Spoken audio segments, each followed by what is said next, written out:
Le génocide arménien est un processus d'extermination de la minorité arménienne chrétienne de l'Empire ottoman entre avril 1915 et juillet 1916. On estime qu'1,5 million d'Arméniens ont été tués par les Turcs.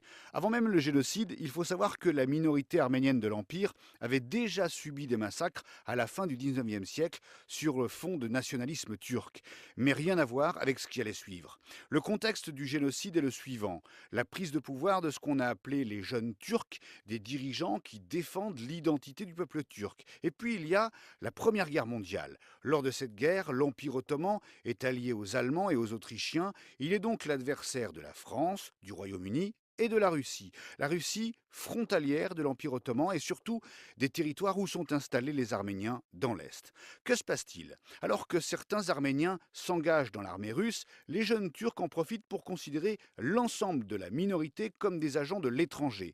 Donc, le génocide va être planifié. Les ordres partent de Constantinople, la capitale de l'Empire ottoman. Des déportations, des massacres sont organisés dans les provinces ou les districts. Les responsables locaux rassemblent les Arméniens et les assassinent ensuite. On estime que les 2 tiers des Arméniens de l'Empire seront éliminés. Beaucoup mourront aussi de famine. Les survivants quitteront le pays. Les Arméniens seront bien souvent spoliés de leurs biens.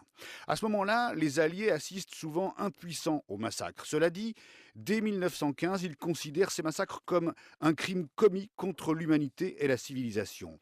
En 1919, après la défaite de l'Empire ottoman, de l'Allemagne et de l'Autriche, se tient un procès à Constantinople où seront condamnés à mort les responsables du génocide. Mais beaucoup se sont enfuis et ne sont donc condamnés que par contumace. Ensuite, la République turque, créée en 1923, va nier l'existence du génocide arménien. L'an dernier, en 2014, le Premier ministre turc Erdogan a présenté ses excuses aux descendants des Arméniens, mais il n'a toujours pas reconnu le génocide. En revanche, plusieurs pays l'ont fait, une vingtaine de pays, dont la France, mais ça a pris beaucoup de temps. Quand la France l'a fait en 2001, cela a provoqué la colère de la Turquie, et c'est comme ça à chaque fois, on vient de le voir avec la réaction d'Ankara à la déclaration du pape.